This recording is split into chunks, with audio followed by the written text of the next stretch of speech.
எப்படி தான் செஞ்சாலும் அதிரசம் மட்டும் நமக்கு சரியே வரமாட்டேங்குது அப்படின்னு யோசிக்கிற நீங்கள் கண்டிப்பாக ஒரு 10 நிமிஷத்தில் இன்ஸ்டண்ட்டாக செய்யக்கூடிய இந்த அதிரசத்தை தான் ட்ரை பண்ணி பாருங்கள். இப்போ நம்ம செய்கிறதுக்காக 1½ கப் அளவுக்கு வெல்லம் எடுத்திருக்கேன். நல்லா உடைச்ச வெல்லம் எடுத்துக்கோங்க, இல்லைன்னா நாட்டு சக்கரை எடுத்துக்கோங்க. அதுக்கு சரியாக 2 கப் அளவு தண்ணி ஊற்றிக்கோங்க. இதுக்கு பாகுப்பதம் எதுவுமே தேவைப்படாது.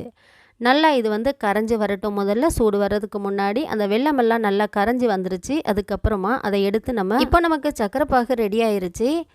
ஜஸ்ட்டு கொதித்து வந்தால் போதும். இதில் வந்து டஸ்ட் இருக்கும்ல, அதனால் இதை நம்ம வேற ஒரு பாத்திரத்துக்கு மாற்றிட்டு இதை வடித்து எடுத்துக்கிட்டாச்சு. உங்களுக்கு பார்க்கும்போதே தெரியும் எந்த அளவுக்கு டஸ்ட் இருக்குன்னு. இப்போ 1/4 டீஸ்பூன் அளவுக்கு ஏலக்காய் தூள், இது கூடவே 1/4 டீஸ்பூன் அளவுக்கு உப்பு சேர்த்துட்டு இது எல்லாத்தையும் நல்லா கலந்து விட்டுருங்க.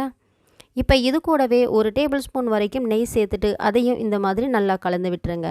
இது நல்லா ஒரு கொதிச்சா போதும். பாகுப்பதம் நமக்கு தேவையில்லை. இந்த டைமில் 1 கப் அளவு இடியப்பத்துக்கு பயன்படுத்தக்கூடிய அரிசி மாவு தான் எடுத்திருக்கேன். அதையும் நம்ம இது கூட சேர்த்துக்கலாம்.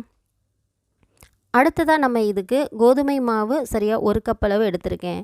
இது முழுமையாக அரிசி மாவில் கூட செய்யலாம், இல்லைனா நீங்கள் கோதுமை மாவில் கூட செய்யலாம். ஆனால் ரெண்டையும் கலந்து செய்யும்போது கொஞ்சம் சாஃப்ட்னஸ் கிடைக்கும். அதனால தான் நான் இந்த மாதிரி செய்கிறேன். இந்த டைமில் அடுப்பை நல்லா சிம்மில் வச்சுட்டு இந்த மாதிரி எல்லாத்தையும் நல்லா கலந்து விடுங்க. நல்லா கலந்து விட்டதுக்கு அப்புறமா ஸ்டவ்வை ஆஃப் பண்ணிவிட்டு இதை அப்படியே மூடி வச்சுருங்க. கொஞ்சம் நேரம் நமக்கு சூடு கை பொறுக்கிற சூடு ஆறுனா போதும். கொஞ்சமாக சூடு இருக்கும்போதே இது கூடவே 1/4 டீஸ்பூன் அளவுக்கு ஆப்பச்சோடா சேர்த்துட்டு கொஞ்சமாக கையில் நெய்யை அப்ளை பண்ணிவிட்டு இதை நல்லா மறுபடியும் அழுத்தி பிசைஞ்சு விடுங்க. மாவு எல்லாமே கரெக்டாக செட் ஆகணும். ஸோ அந்தளவுக்கு நீங்கள் இதை வந்து பிசைஞ்சு விடணும். நல்லா இந்தளவுக்கு நல்லா பிசைஞ்சதுக்கப்புறமா மாவுக்கு மேலே கொஞ்சமாக நெய்யை வந்து அப்ளை பண்ணிவிட்டு குட்டி குட்டி பால்ஸாக எடுத்துக்கோங்க. சரியா நான் ஒரு லட்டு செய்வோம்ல அந்த அளவுக்கு எடுத்திருக்கேன். சரியா உள்ளங்கைய அளவுக்கு நான் நல்லா தட்டி விட்டுட்டு அதில் நல்லா ஒரு ஹோல்ஸ் போட்டுக்கிட்டேன். இதில் வந்து நீங்கள் அப்படியே கூட பொரிச்சு எடுக்கலாம். நான் வந்து நடுவில் ஒரு ஓட்டை போட்டுட்டு அதுக்கப்புறமா பொரிச்சு எடுக்கிறேன். எனக்கு அதிரசம் இப்படி செஞ்சால் தான் பிடிக்கும். அது உங்களுடைய இஷ்டம். இந்த மாதிரி கூட செஞ்சுக்கலாம், இல்லை நார்மலாகவே நீங்கள் பொரிச்சு எடுத்துக்கலாம். இதே போல் மிச்சம் இருக்கக்கூடிய எல்லா மாவையுமே நீங்கள் தட்டி வச்சதுக்கப்புறமா பொரிச்சிங்க அப்படின்னா ஈஸியாக இருக்கும். தட்டி வச்சதுக்கப்புறமா ஒரு காட்டன் துணி போட்டு மூடி கூட வச்சுருங்க, இல்லைனா காஞ்சு போயிடும், இல்லைனா வெடிப்பு வந்துடும். இப்போ ஆயில் வந்து நல்லா அகலமான பாத்திரத்தில் ஊற்றிட்டு மிதமான ஹீட் வந்ததுக்கப்புறமா ஸ்டவ்வை லோ ஃப்ளேமில் வச்சுருங்க. அதுக்கப்புறமா நம்ம ஒவ்வொரு பீஸாக கூட போட்டு எடுக்கலாம். நான் இப்போ ஃபஸ்ட்டு ஒன்று மட்டும் நான் இந்த மாதிரி பொரித்து எடுத்துக்கிட்டேன். சூப்பராக வந்துருச்சு.